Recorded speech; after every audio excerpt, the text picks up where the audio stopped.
Привет, меня зовут Саша Акимов, и сегодня у меня на обзоре необычайно светосильный объектив Voigtlander 25 мм f/0.95 для системы микро 4/3.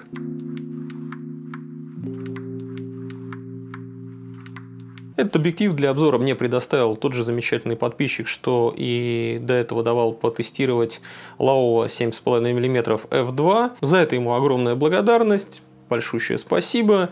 А я напомню вам, что при желании, если у вас есть какая-то интересная техника, интересная оптика, можете мне ее вручить на обзор и тестирование. Ну, если хотите послушать мое мнение, например. Также мой канал можно поддержать финансово, если подписаться на Boosty по ссылке в описании, потому что все-таки в основном фототехнику я покупаю просто сам за свои деньги. В общем-то, могло сложиться впечатление у кого-нибудь, если там он до этого брал какие-нибудь копеечные мануальные объективы для современных беззеркальных систем от каких-нибудь китайцев, типа 7 партизан, нацепляешь этот объектив и думаешь, господи, какое же это все говнище. Ну, также, как доказывает Venus Optics с их объективами Laowa, есть и высококлассные объективы мануальные, ну и сверхширокоугольники, и макрообъективы Laowa — это реально оптические шедевры.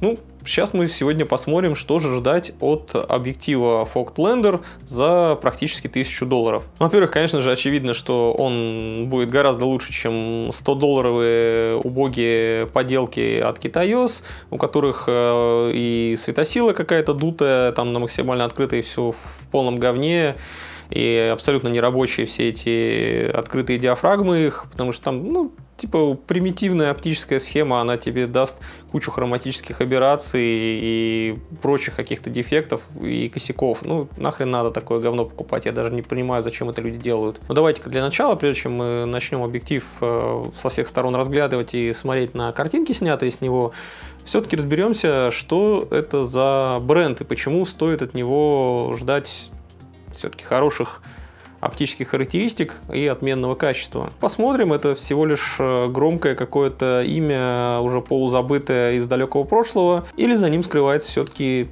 нечто большее. Voigtlander был основан, представьте себе, аж в 1756 году, компании больше 200 лет. Это просто жесть. С 1839 года компания делала объективы и различные линзы для тогдашних дагеротипических фотоаппаратов. И создали они в те времена одни из самых светосильных объективов, ну, тогда возможных, по схеме Пецваля или Пицваля, я, честно говоря, не помню, как правильно говорить. Нет у меня возможности посмотреть ударение, ну, это все-таки венгерская фамилия, скорее всего, Пицваля.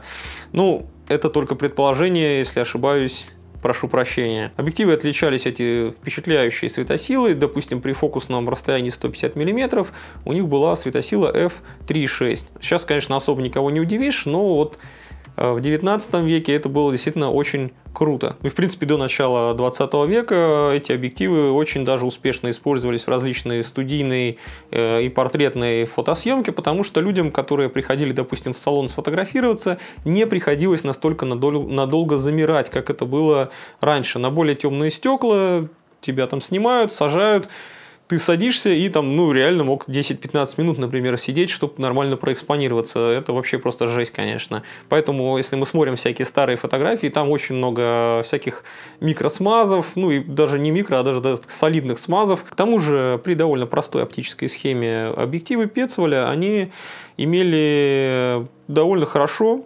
исправленные различные дефекты, то есть ту же сферическую аберрацию, какие-то хроматические аберрации, это все довольно неплохо было исправлено. Все-таки это были одни из первых объективов, которые математически рассчитывались, и их вот эту всю математику, все эти расчеты производил как раз венгерский ученый Йозеф Пецваль, в честь которого и назвали подобные оптические схемы. И раньше как, в принципе, делали объективы для фотоаппаратов тех же дагеротипов? Человек брал какие-то линзы, там что-то ставил, переставлял, смотрел, о, красиво, классно, все, заебись, оставляю. А Пецваль именно рассчитал все математически, и с тех пор это считается вообще-то наиболее правильным подходом. Конечно же, я очень сильно упрощаю, не докапывайтесь, но примерно так это и было. Ну, естественно, в начале 20 века оптика сильно развивалась. Там уже и малый формат появился, и, в общем, появились более совершенные оптические схемы, и постепенно подобные объективы уже отмирали. Но, например, в 1989 году Pentax взял за основу, опять же, схему Пецваля и сделал довольно редкий по сегодняшним меркам пленочный объектив 85 мм f2.8 Soft. Это был портретник, очевидно из названия, с софт-эффектом на открытой диафрагме.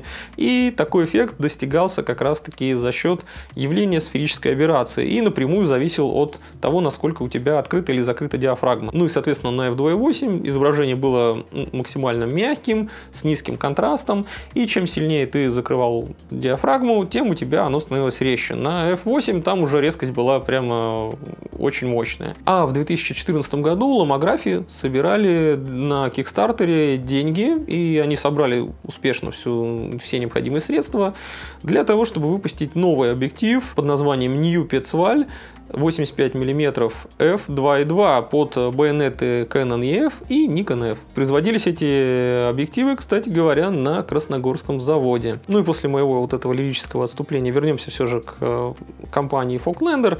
В 19 веке, в середине 19 века, они как раз-таки перенесли свою штаб-квартиру из Австрии в Германию.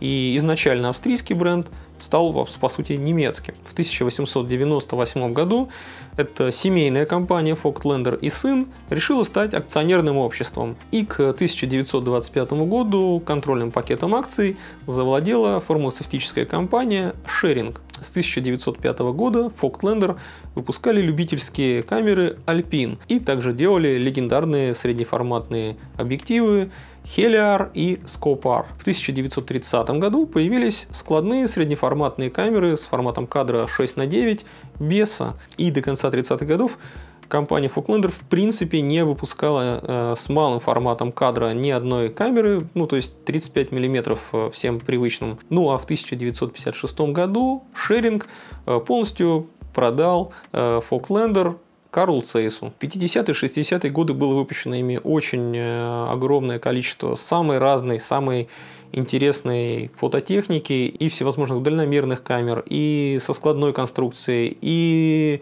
двухобъективных всяческих средних форматов. И несмотря на реально очень крутое качество изготовления, на офигенную сборку, на высококлассные оптические схемы, с продажами все было довольно плохо. Конкурировать, в общем-то, было практически невозможно с новыми, восставшими, наконец, после угнетения Второй мировой войны, японскими компаниями, такими как Pentax, Canon, Nikon. Вот эти крупные японские производители, они просто, во-первых, по цене были ниже и по качеству, в принципе, практически не уступали. Да, были чуть похуже там сделаны где-то местами, но это было не столь критично для среднестатистического пользователя или желающего прикупить себе камеру. И, к сожалению, к 1971 году начали закрывать постепенно некоторые заводы и производства, так как они уже считались убыточными. В 1973 году Карл Zeiss и Rollei поделили между собой производственные мощности компании Folklander, и там производились объективы различные для, собственно, Carl Zeiss Icon и для Rollei. Не успел Rollei полностью овладеть всеми активами, имеющимися на тот момент у Folklander, как в 1982 году и сам обанкротился. Ну а торговая марка, по сути, только имя Folklander, была продана каким-то нонеймом вообще за сущие копейки. Я не помню там какая сумма была, ну несколько сотен тысяч марок. Это вообще абсолютно несерьезные деньги. И так это имя пошло по рукам, оно перепродавалось от одних каких-то нонеймов владельцев до других, пока в середине 90-х наконец не попало к не последней фотоиндустрии компании Cassina. И вот таким вот хитрым образом созданная почти что 300 лет назад в Австрии компания перенеслась сначала в Германию, потом в Германии там она обанкротилась под достаточно хреновым руководством, и в итоге на сегодняшний день она находится во владении крупного японского бренда. Вообще довольно забавно видеть, как компании из Германии с громким именем остались все-таки выжившими благодаря как раз-таки своим японским конкурентам. Тот же Carl Zeiss, например, существует только, наверное, потому что он обслуживает Sony. Ну, а, например, Leica тоже живет и здравствует благодаря благоприятному сотрудничеству с Panasonic. Но они хотя бы свои заводы и штаб-квартиры в Германии сохранили, и на них иногда хотя бы пишут Made in Germany. На объективах Фоклендера современных, конечно же, уже теперь написано Made in Japan. Но если я еще вас не перегрузил этой всей Санта-Барбарой, давайте несколько слов еще, с вашего позволения, скажу про Cassina. Это ребята тоже довольно интересные. По меркам фоторынка эта компания относительно молодая. Она была создана в 1959 году под названием Nikko. Очень многие годы они были контрактным производителем оптики и фотоаппаратов для самых разных брендов. Они делали и дальномерки различные, и однообъективные зеркальные фотоаппараты. Ну и также выпускали свои собственные разработки, фотики под разные популярные байонеты. В 1973 году они сменили свое название с Nikko на Cassina.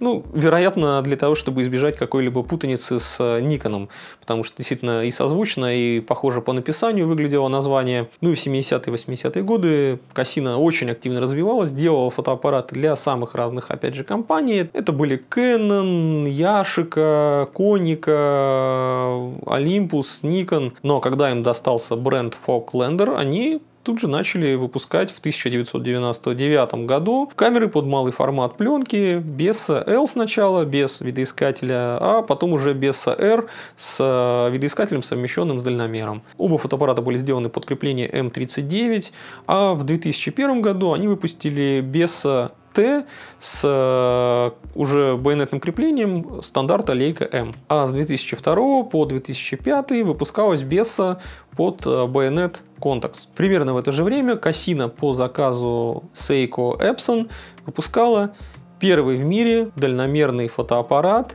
Epson RD1. А в 2008 году совместно с Fujifilm была создана среднеформатная камера Foclander Bessa 3. Ну или, как по-другому она также называлась, Fujifilm GF670. В 2010 году Cassina примкнула к стандарту микро 4/3, а уже в 2011 году появился наш сегодняшний герой и его собратья с дыркой F0.95. Это 17,5 мм, 25 мм наш сегодняшний герой и 42,5 мм. Ну и, соответственно, в эквиваленте это получается 35, 50 и 85 мм. Надеюсь, вы понимаете, зачем я описал сейчас всю эту эпопею, а не скачете бешено по тайм-кодам.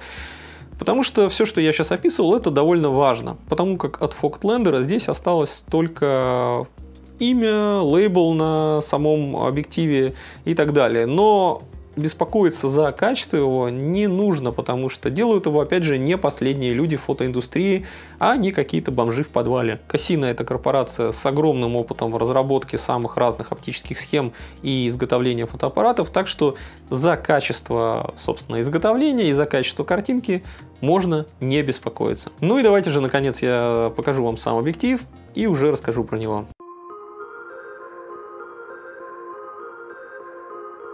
Ну, объектив достаточно крупный и увесистый, целых 410 граммов он весит. Конструкция, конечно же, из прочного металла, то есть тут ничего нигде не шатается, не люфтит, все идеально собрано, металл реально такой прям мощный ощущается при сборке, использовался. Сделано в Японии на заводе Cassina, тут вот написано Lens Made in Japan. Защиты тут, конечно, нет, потому что, ну, я не припомню, чтобы подобные спидмастеры когда-нибудь логозащитой вообще укомплектовывались. Также нет, кстати, и каких-либо контактов, как вы видите. То есть камера с объективом никак не сопрягается. То есть это полностью ручной объектив. Кольцо фокусировки, естественно, у него очень большое, широкое, удобное, с большими насечками. Здесь вот ровно между ними так ложится пальчик, все прям по-божески сделано, короче, супер удобно. Двигается при этом вот это колечко, оно очень-очень-очень плавно и мягко. То есть это прям вообще одно удовольствие им фокусироваться. И при этом у него минимальная дистанция фокусировки, как вы можете видеть, 17 сантиметров, что для полтинника офигенно близко. То есть я довольно много на него макро поснимал как раз таки, ну такой около макро. К счастью, тубус при фокусировке хоть и двигается взад-вперед, но он не вращается, так что тут можно без проблем использовать любые светофильтры. И диаметр 52 мм. Тут Мы, кстати, видим надпись Nocton, что означает, что у объектива огромная светосила. Максимальная диафрагма здесь f0.95. Колесико диафрагмы как раз-таки вот здесь вот находится. Оно очень приятно щелкает и отщелкивает в том числе и трети стопов, а не только цельные числа. Вот от 0.95 до f16. Ну, больше на микре не нужно, потому что там уже дальше дифракция все трахает. После, наверное, f11, скорее всего.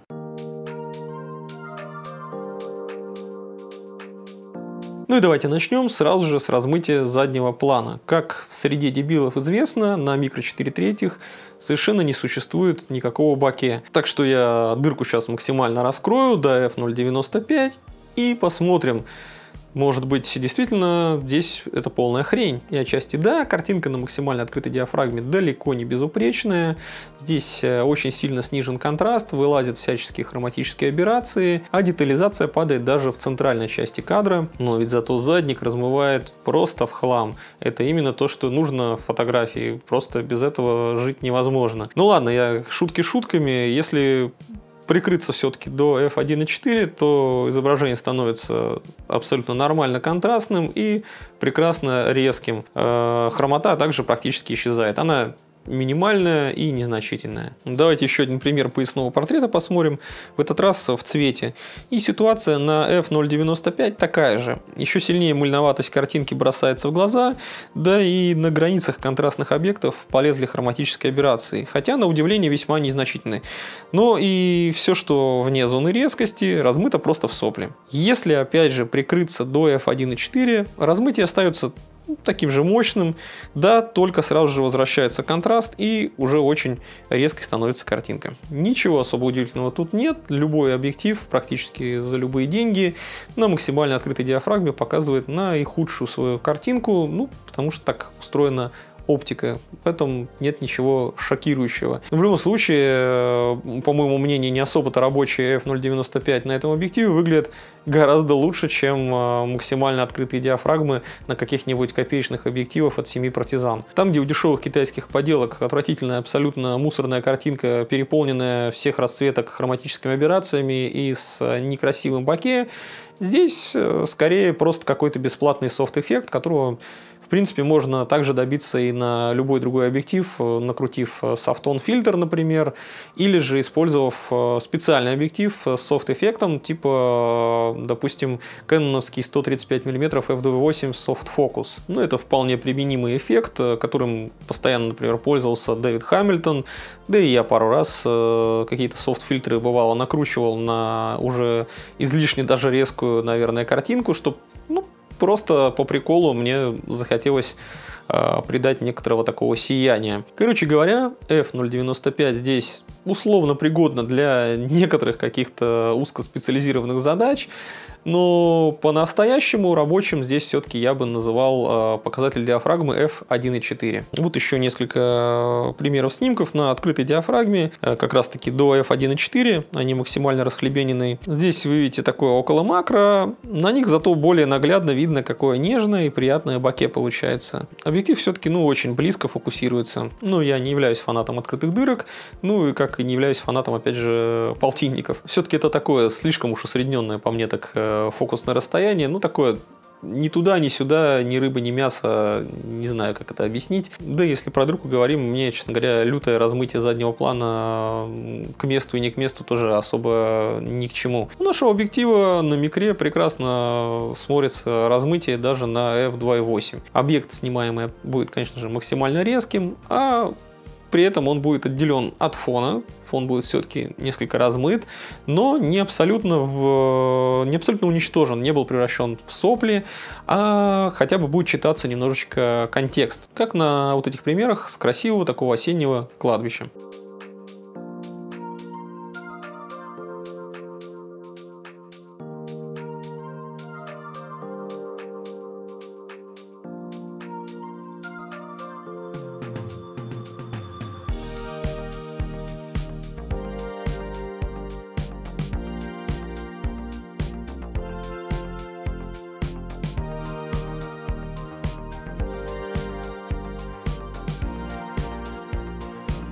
Если же прикрыться до f5.6, то резкость достигает вообще, наверное, своего предела, и у тебя становится уже достаточно мощный гриб большой, в котором можно снимать уже всякий трэш и упадок.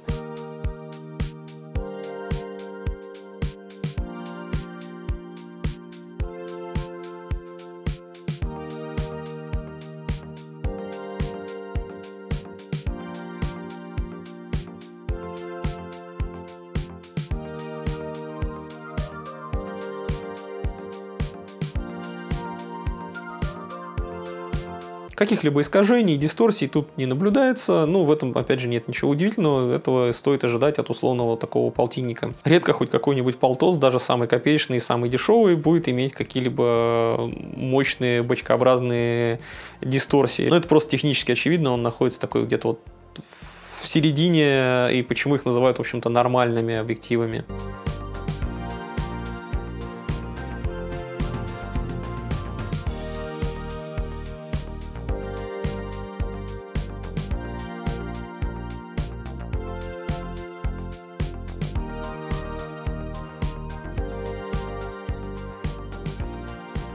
В общем, Voigtlander 25 мм f/0.95 это довольно интересная вещица, но себе бы я его не купил. Для моих нужд, если бы мне полтинник вдруг понадобился, на микре хватило бы вполне олимпусовского 25 1.8. Существуют еще, конечно, и абсолютно копеечные Panasonic и Yongnuo с дыркой f1.7, но они при этом, потому что и дешевые отчасти, обладают довольно дрянной картинкой. Паналейка 25 мм f1.4 мне тоже что-то особо не понравилось.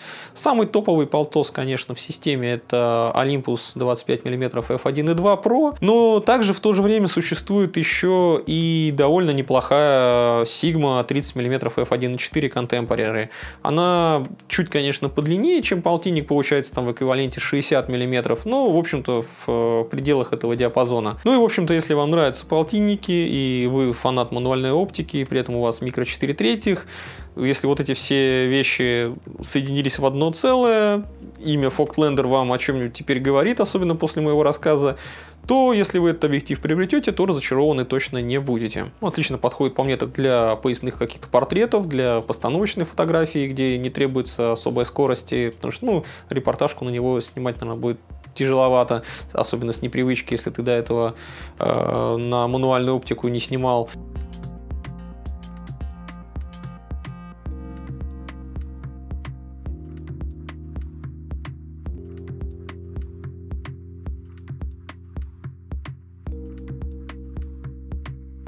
При желании можно открыться до f/0.95 и получить картинку такую со сниженным контрастом, достаточно мягкую. Это тоже, в общем-то, неплохой эффект по сути своей. Ну а также на объектив мне понравилось что-то снимать вблизи, потому что он и фокусируется очень близко, и им удобно реально фокусироваться, хоть он и мануальный, но у него очень большой ход у кольца, и это прям отрадно. Ты можешь прям тонко-тонко настроить, куда ты фокусируешься. Ну, я надеюсь, вам было интересно узнать мое мнение про этот объектив. Подписывайтесь, если еще не подписались. Также ставьте обязательно лайки, там репосты и так далее. Все это приветствуется. Ну и всем хороших снимков. Пока.